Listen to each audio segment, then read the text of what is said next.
everyone, and welcome back to another episode of FPL Fanzone. My name's Nick, and in today's episode we're going to review Game Week 4, or as I will refer to it as the Red Weekend. For me, another massive red arrow dropping a million places, mainly thanks to Haaland doing what Haaland's done all season. But the other half of the Red Weekend was Arsenal winning the North London derby, which actually, if that hadn't happened, and I would have dropped another million places, dropping me 2 million places this weekend. So for me, in homage to Game of Thrones, Game Week 4, the Red Weekend.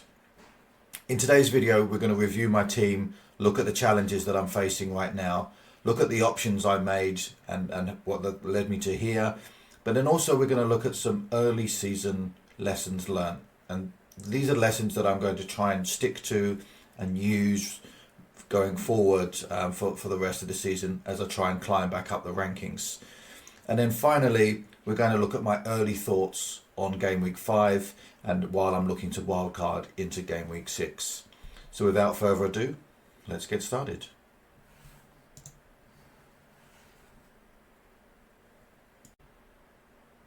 Okay, so my team for Game Week 4, the Red Weekend. Flecken, 2 points. Saliba, 5 points. Gabriel, 15 points. What a hero. Vardiol, doesn't start the match, 1 point. Saka, 7 points. Salah, blanks, gets 2 points as my captain, doubled to 4 points. Gordon, blank, 2 points. Eze, blank, 2 points. Umbremo, blank, 2 points. Isak comes off at half time, blanks, 1 point. Muniz doesn't start the game, comes on as a sub, blanks, 1 point. If you look at my if you look at my subs bench, Valdemarson doesn't play, 0 points. João Pedro comes into my team, gets a knock, doesn't even make the squad, 0 points. Harwood Bellis doesn't start, comes on as a sub, gets 1 point. Johnson doesn't start, 0 points. So where do I start here, guys? There are problems all over this team. So looking first up in the defence, Vardiol not starting is a huge problem for me. I can't have a £6 million defender who's got a rotation risk. I really thought with Ake being out that this would shore up Vardiol's spot, but he comes on in the second half and plays 45 minutes. That's now a real concern for me. Next up, Saka has a knock, has got a yellow flag. I'm not overly concerned here, but certainly think that there is that he'll play in the next game week. But it's away to Man City, so even then I'm not expecting any points. And the same with the Arsenal defence. While they look strong so far this season, against Man City they could easily concede a goal, so not looking any points there. Gordon, Isak, both blanking, a problem for me. Eze, I thought Eze was on penalties. He gave the penalty to Mateta to take and he scored. It's subsequently come out that he can share penalties with Mateta, so he loses a bit of value for me in the team. Umbremo, I brought him in early to capture the price changes. Obviously knowing that he's got 2 tough fixtures before his good fixture run comes. So no real surprise there that he blanked. He came off the bench because I had João Pedro playing, but 2 points. Isak came off at half time, got a bit of a bloody nose, a bit of blurry vision. So I'm not overly concerned. I think he'll be fine for the next game week. But again, just not looking great up front for Newcastle at the moment. So certainly another concern. Next up, Muniz, another problem for me. Didn't start the game, came on as a sub now, and so it's just for me. I'm looking here. I've got problems with Vardiol. I've got problems with Isak at the moment. I've got problems with Muniz. I've brought in João Pedro, but he didn't even make the squad because he's got a knock, so there's a potential that he's not in for the next game week as well. So right now I'm seeing yellow flags everywhere. I've got rotation risks in there. I've got players that I thought were on penalties that aren't on penalties. And I've got a team that's got tough fixtures coming up for game week 5 as well. So right now, in a really tough spot, not a great game week. But let's look at some of the decisions I've made that's led me to here so that we can make better decisions moving forward. So for game week 4, I made the cardinal sin of making my transfers very, very early in the international break. And that's actually hit me really hard. So by making those decisions early, I took out Mateta and I took out Bailey. Bailey was injured, so he wasn't going to be playing in the next, and his price was about to drop. Mateta, I'd only just bought him in for Solanke. He had blanked for the first 3 game weeks. So, and his data didn't look great, so I dropped him because his price looked like it was going to drop. And I bought in João Pedro and Umbremo because while João Pedro had great fixtures, Umbremo probably would have been a good option for game week 6 moving forward. But I grabbed them because I thought both of their prices were going up. So I made a decision based on a 0.4 swing in price changes early in the transfer window. The challenge is that if I'd waited until the end of the international break, like I told all my viewers to do, I wouldn't have made those decisions because João Pedro got called up for international duty. He wasn't initially in the Brazil squad.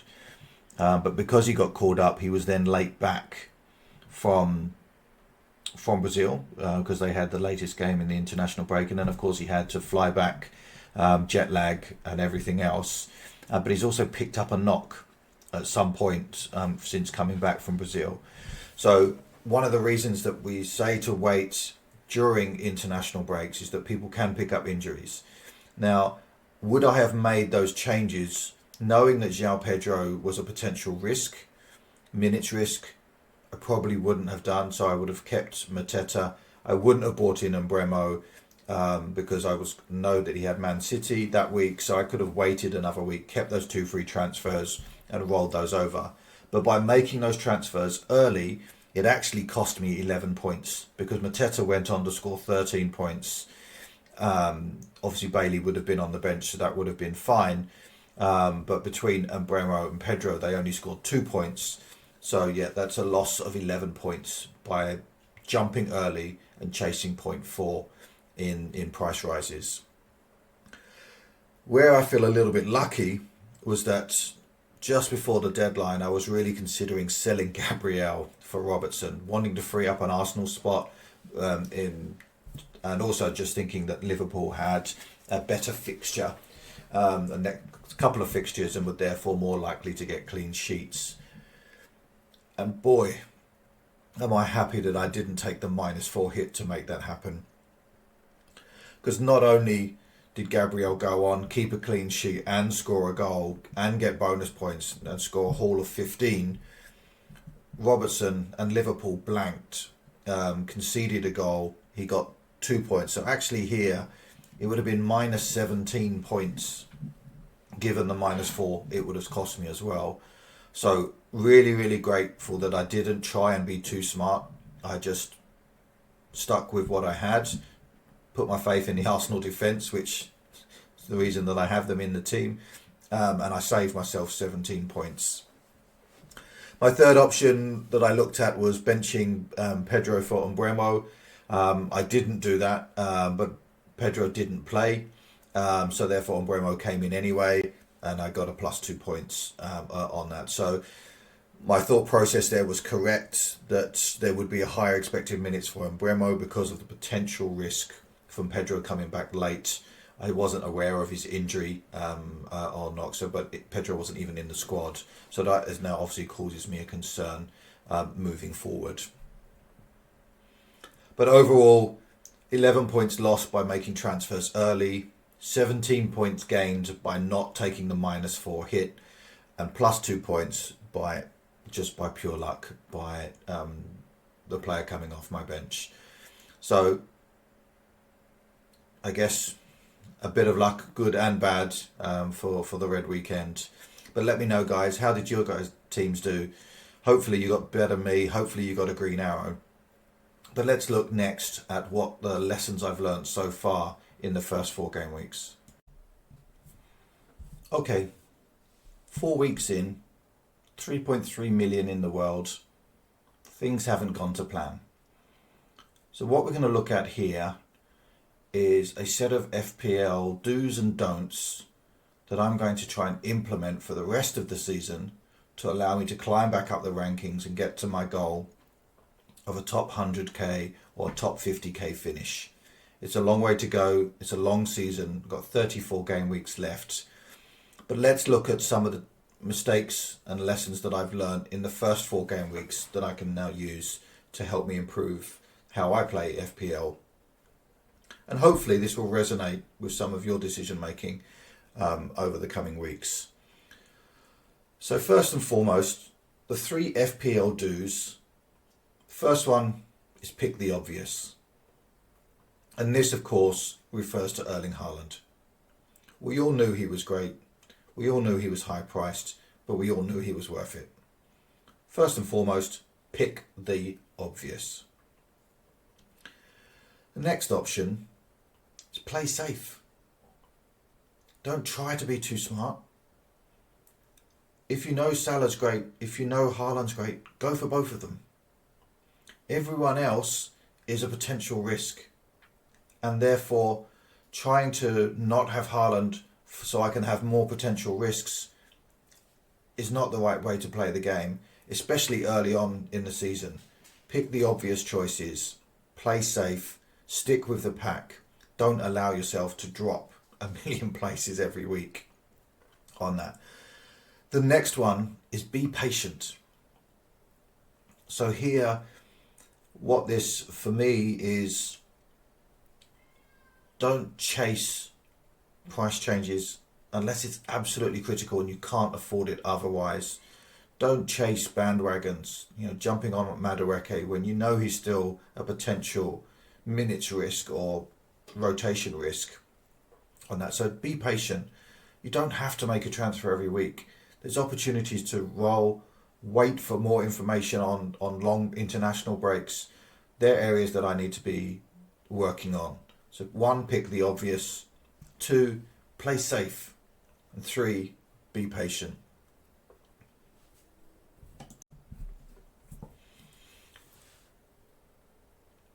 The next half of this is my FPL do nots.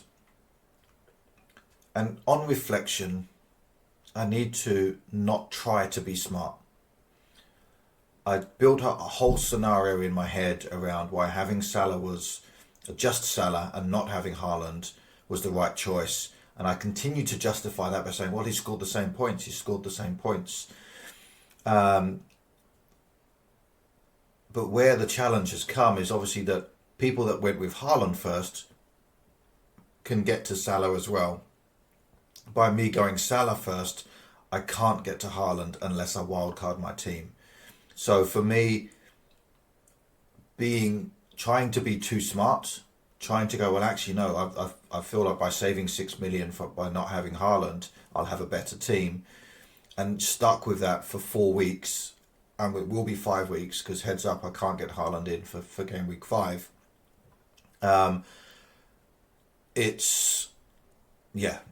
The lesson learned is try not to be too smart.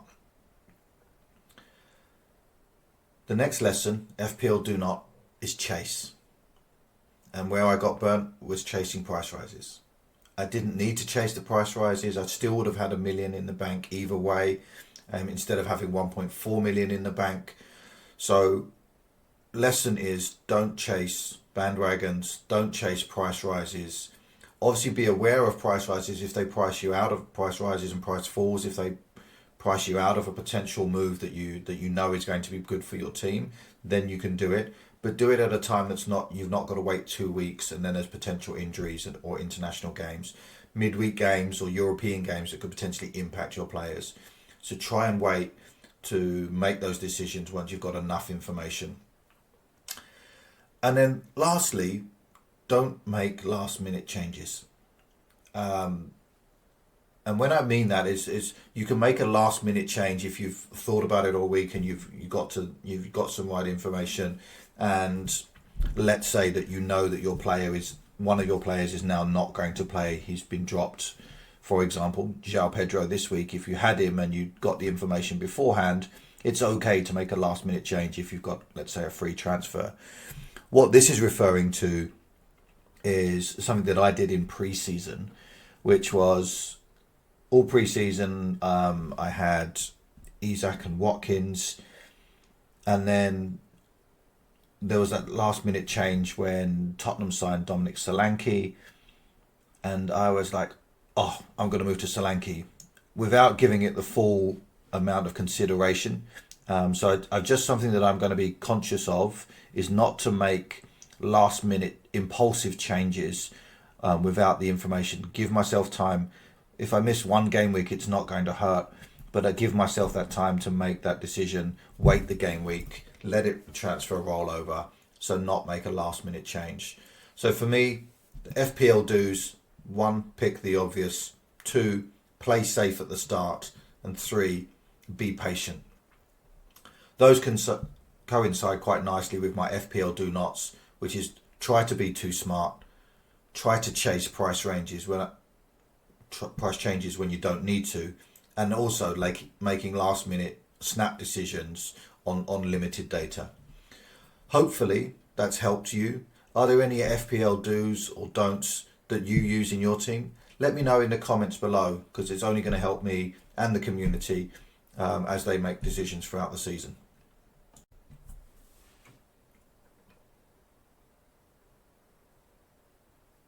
Okay, so game week 5 is coming up.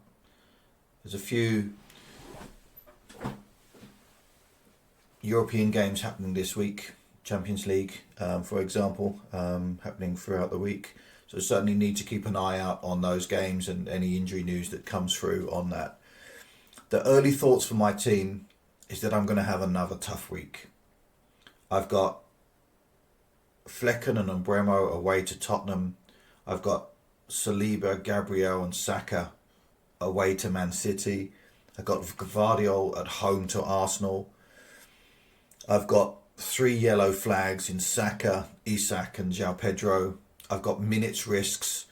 There's just problems here and not a huge amount of points I can see. I have 1 free transfer. I have 1.4 million in the bank.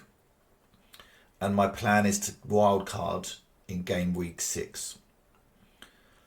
So my early thoughts here is just to wait and see until the end of the Champions League games, if there's any injuries or anyone who's going to specifically be out. I have considered bringing in Harwood Bellis for one of the Arsenal defenders, as he has Ipswich at home, but he was a rotation risk this week. He didn't start, so that is a problem for me. I might as well at least go with the people where I know they're going to get the minutes, and maybe just hope for a 0-0 draw between Man City and Arsenal, and that all 3 of my backline play. Outside of that, obviously a slight concern around Isak. I think he'll be fine, but there is obviously the option there for me to move him up to, say, a Watkins, who's got a good run of fixtures coming up. But I'm also conscious that I'm going to be wildcarding next week. So there's now with the new rule change and that the transfers will roll over. What I could do here is roll my transfer, wildcard next week, and then after I come out, I'll have 2 free transfers on the other side of the wildcard to start from that as well. And then obviously the plan is that because I've just wildcarded, I won't need to use a transfer that week, and therefore have 3 free transfers the following week. So that's my preferred option at the moment. So early game week thoughts. Obviously, there's issues there with João Pedro. Is he going to play? how bad was his knock, and I'll wait for the pre-match interviews just to see where he's at. The same with Saka and Isak. And obviously I don't want to be going into a game and only playing 10 men. So if I do need to make a transfer to make sure I get the full 11 players out, I will do so. I don't think I'll be pulling the wild card early this week. I will wait till game week 6 because that's when the fixture swings. So yeah, early thoughts. Unless there's any glaring injuries or people missing out after the Champions League games or the European games, I'm going to roll my free transfer, keep the money in the bank, and then wildcard the following week. But let me know, guys, in the comments below, what would you do with this team? Would you swap out one of the Arsenal defenders for a Liverpool defender, for example, with a much more friendly fixture this week? Would you take out Isak, maybe bring in Watkins and not wildcard in game week 6? Let me know in the comments below, because right now at 3.3 million, I'm struggling and I need all the help I can get. So chip in, drop your comments below, and let's see if we can start getting me up those rankings. Once again, everyone, thank you very much for watching FPL Fan Zone and my journey through this season. If you've got this far into the video, please don't forget to click like, hit subscribe if you haven't already, and drop a comment below. All of your comments are greatly appreciated and they really do help the channel. So thanks again, and may all of your arrows be green.